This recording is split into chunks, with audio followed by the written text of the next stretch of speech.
আসসালামু আলাইকুম। DenovoLaws এর নতুন ভিডিওতে আপনাদের সবাইকে স্বাগত জানাচ্ছি। আমি জহিরুল ইসলাম। আমরা CPC 1908 এর সেকশন 2 এর 22 পর্বের সিরিজ আলোচনা করছিলাম। তো এর মধ্যে আমরা 18 পর্বের আলোচনা শেষ করেছি। আজকে আমরা 9 নম্বর পর্বের 19 নম্বর পর্বের আলোচনা শেষ করব আমরা। তো এই আলোচনায় থাকবে সেকশন 2, সাবসেকশন 5, 6 এন্ড 8। তো আমাদের চ্যানেলে যারা নতুন আছেন তারা অবশ্যই আমাদের চ্যানেলটি সাবস্ক্রাইব করে পাশে থাকা বেল আইকনটিতে ক্লিক করে রাখবেন, এবং যারা অলরেডি সাবস্ক্রাইব করে আছেন তাদের সবাইকে ধন্যবাদ জানাচ্ছি। তো চলুন আজকে আমরা আমাদের মূল আলোচনায় চলে যাই, বোর্ডে গিয়ে আমাদের আলোচনাটা স্টার্ট করি। তো মূল আলোচনায় যাওয়ার আগে আমি জাস্ট একটা ব্যাপার একটু আপনাদেরকে নক করি, সেটা হচ্ছে আমাদের ইউটিউব চ্যানেলটা যখন আপনারা গুগলে বা ইউটিউবে যখন আমাদের ভিডিও সার্চ করবেন, ধরুন এটা হচ্ছে আমাদের ইউটিউব সার্চ বার। হ্যাঁ, তো এটা হচ্ছে কি ইউটিউব সার্চ বার। তো এখানে আপনি আমাদের চ্যানেলে ভিডিও খুঁজে পাওয়ার জন্য শর্ট টাইমে যেন আমাদের ভিডিও খুঁজে পেতে পারেন সেজন্য একটা টেকনিক বলে দিচ্ছি। আপনি যখন এভিডেন্স অ্যাক্ট খুঁজবেন বা সিপিসি খুঁজবেন, অর্থাৎ আপনার যেই কোনো আইন যখন দরকার পড়বে, যদি আমাদের চ্যানেলের ভিডিও অর্থাৎ DenovoLaws এর ভিডিও দেখতে চান, তাহলে শুরুতে অবশ্যই লিখে নেবেন DenovoLaws, তারপরে আপনার এভিডেন্স অ্যাক্ট দরকার পড়লে এভিডেন্স, ওকে, এভিডেন্স অ্যাক্ট। যদি দরকার পড়ে সিপিসি, তাহলে আগে লিখে নেবেন DenovoLaws, তারপরে সিপিসি দরকার পড়লে সিপিসি, যদি দরকার পড়ে আপনার সিআরপিসি তাহলে DenovoLaws সিআরপিসি, এভাবে লিখবেন। লিখে আপনি সার্চ করবেন, তাহলে আপনার যেটা হচ্ছে আমাদের ভিডিও খোঁজার জন্য আপনার টাইম ওয়েস্ট হবে না বেশি। জাস্ট DenovoLaws কথাটা লিখে আপনি যদি আপনার কাঙ্ক্ষিত আইনের নামটা লিখেন, অথবা কাঙ্ক্ষিত আইন লেখার পরে যদি DenovoLaws কথাটা লিখেন, তাহলে আপনি আমাদের চ্যানেলে সকল ভিডিও একদম সিরিয়ালি পেয়ে যাবেন। ওকে, তো এছাড়া আপনি করতে পারেন DenovoLaws একাডেমি লিখেও সার্চ করতে পারেন। DenovoLaws একাডেমি লিখেও আপনি সার্চ করতে পারেন। হ্যাঁ, একাডেমি। দেন আপনি সিপিসি লিখতে পারেন, সিআরপিসি লিখতে পারেন, পেনাল কোড লিখতে পারেন, এসআর অ্যাক্ট লিখতে পারেন, লিমিটেশন অ্যাক্ট লিখতে পারেন, নারী ও শিশু নির্যাতন দমন আইন, স্পেশাল পাওয়ার অ্যাক্ট 1974, যত ধরনের আইন দরকার শুধু DenovoLaws কিওয়ার্ডটা আপনি জুড়ে দিবেন আগে অথবা পিছনে। তাহলে কি হবে, আমাদের চ্যানেলের সকল ভিডিওগুলো আপনারা পেয়ে যাবেন, এবং আশা করি খুব সহজেই আপনার একটা ভালো প্রস্তুতি হবে, হোক সেটা বার কাউন্সিল বা জুডিশিয়ারি আইন রিলেটেড সাবজেক্টের। তো চলুন আর কথা বাড়াবো না, আমাদের মূল আলোচনায় চলে যাই। আজকের যে টপিক সেকশন 2, সাবসেকশন 5, 6 and 8। আজকের পর্বের নাম্বার হচ্ছে 19 নম্বর পর্ব সেকশন 2 এর সিপিসি 1908। এটার ধারা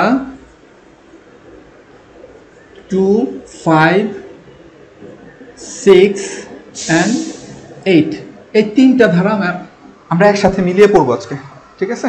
সেকশন 2, সাবসেকশন 5, সাবসেকশন 6 আর হচ্ছে সাবসেকশন 8। তো এর মধ্যে এই দুইটাকে আমরা একসাথে পড়বো, আর এটা আমরা আলাদা পড়বো। হ্যাঁ, সেকশন 2, সাবসেকশন 5 and 6 একসাথে পড়বো, আর বাকিগুলো আলাদা পড়বো। তো সেকশন 2 সাবসেকশন 5 এ কি বলা হচ্ছে? 2, 5 এখানে কি বলা হচ্ছে? সেকশন 2 সাবসেকশন 5 এ বলা হচ্ছে বিদেশি আদালত, অর্থাৎ বিদেশি আদালত কাকে বলে তার সংজ্ঞা দেওয়া হয়েছে। বিদেশি আদালত বা ফরেন কোর্টে কি করা হয়েছে? সংজ্ঞা দেওয়া হয়েছে, বিদেশি আদালতের সংজ্ঞা। সিম্পল ব্যাপার, জাস্ট এমসিকিউর জন্য আপনারা একটু জেনে রাখলেই চলবে আপনাদের। হ্যাঁ, তো বিদেশি আদালতের সংজ্ঞা কোথায় বলা আছে? সেকশন 2 সাবসেকশন 5 এ কি বলা হয়েছে? এখানে বলা হচ্ছে বিদেশি আদালত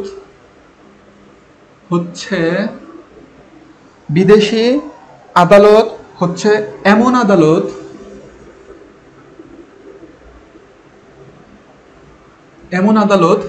যা বাংলাদেশের বাহিরে অবস্থিত। হ্যাঁ, বাংলাদেশের বাহিরে অবস্থিত। ছোট্ট করে এটা আপনি নর্মাল সেন্সেও বোঝা যায় যে বিদেশি আদালত বা বিদেশ বলতে কি বোঝায়। অবশ্যই বাংলাদেশের বাহিরে বোঝাবে। তো জাস্ট মনে রাখার বিষয় হচ্ছে বিদেশি আদালতের সংজ্ঞা কোথায় বলা আছে? সেকশন 2 সাবসেকশন 5 এ বলা আছে। এতটুকুই আপনাকে মনে রাখা লাগবে। ওকে, তাহলে আমরা কি দেখলাম? বিদেশি আদালত হচ্ছে এমন আদালত যা বাংলাদেশের বাহিরে অবস্থিত। এবার আমরা যাব সেকশন 2 সাবসেকশন 6 এ। হ্যাঁ, এখানে কি বলা হচ্ছে? এখানে বলা হচ্ছে বিদেশি আদালতের রায় কাকে বলে। হ্যাঁ, ফরেন জাজমেন্ট। তাহলে বিদেশি আদালতের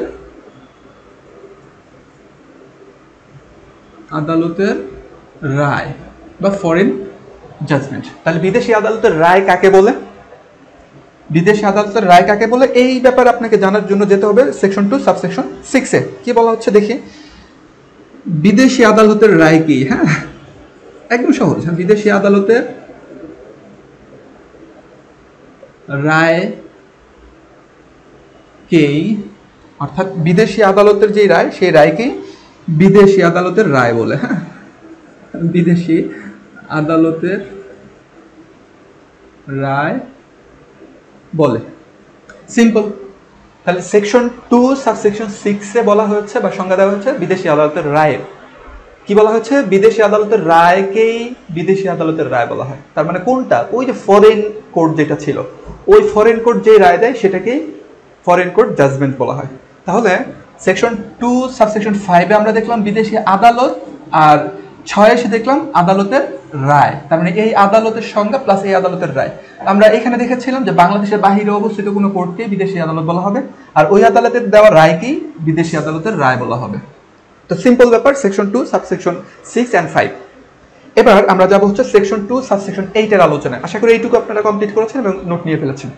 আমি আবার একটু রিপিট করি, বিদেশি আদালত এই সংজ্ঞা পাবেন সেকশন 2 সাবসেকশন 5 এ। কি বলা হচ্ছে? বিদেশি আদালত হচ্ছে এমন আদালত যা বাংলাদেশের বাহিরে অবস্থিত। দেন বলা হচ্ছে সেকশন 2 সাবসেকশন 6 এ যে বিদেশি আদালতের রায় কাকে বলে। এখানে বলা হচ্ছে বিদেশি আদালতের রায়কেই বিদেশি আদালতের রায় বলা হয়। That's it. সরি, একটু কারেকশন করে নেবেন, এখানে সেকশন 8 হবে না, এটা হবে মানে সাবসেকশন 4 হবে। হ্যাঁ, আমি মিস্টেক করে ফেলেছি, সাবসেকশন 4 হবে, অর্থাৎ 2 সাবসেকশন 5, 2 সাবসেকশন 6, 2 সাবসেকশন 4 হবে। এটা 8 না, এটা অবশ্যই 4 লিখবেন। একটু কারেকশন করে নেন। Section 2 subsection 5, subsection 6 and subsection 4 এর আলোচনা আমরা করব। তো লাস্টে আমরা সেকশন 2 সাবসেকশন 4 এর আলোচনাটা করি। ওটা 4 ছিল, আমি 8 লিখে ফেলেছিলাম। হ্যাঁ, একটু কারেকশন করে নেন। তো এখানে কি বলা হয়েছে? এখানে বলা হচ্ছে ডিস্ট্রিক্ট কাকে বলে। কি বলা হয়েছে? ডিস্ট্রিক্ট কাকে বলে। ডিস্ট্রিক্টের সংজ্ঞা দেওয়া হয়েছে বা জেলার সংজ্ঞা দেওয়া হয়েছে। কোথায়? সেকশন 2 সাবসেকশন 4 এ জেলার সংজ্ঞা দেওয়া হয়েছে। এখানে কি বলা হয়েছে? দেওয়ানি আদালতের এখতিয়ারের এলাকাকে, হ্যাঁ, দেওয়ানি আদালতের এখতিয়ারের এলাকাকে, দেওয়ানি আদালতের এখতিয়ারের এলাকাকে জেলা বলা হয়।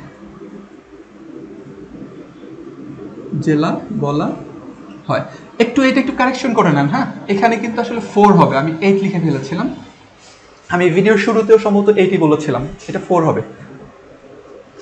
তো সেকশন 2 সাবসেকশন 4 এ বলা হচ্ছে ডিস্ট্রিক্ট কাকে বলে এই সংজ্ঞা সম্পর্কে বলা হচ্ছে দেওয়ানি আদালতের এখতিয়ারের এলাকাকে জেলা বলা হবে।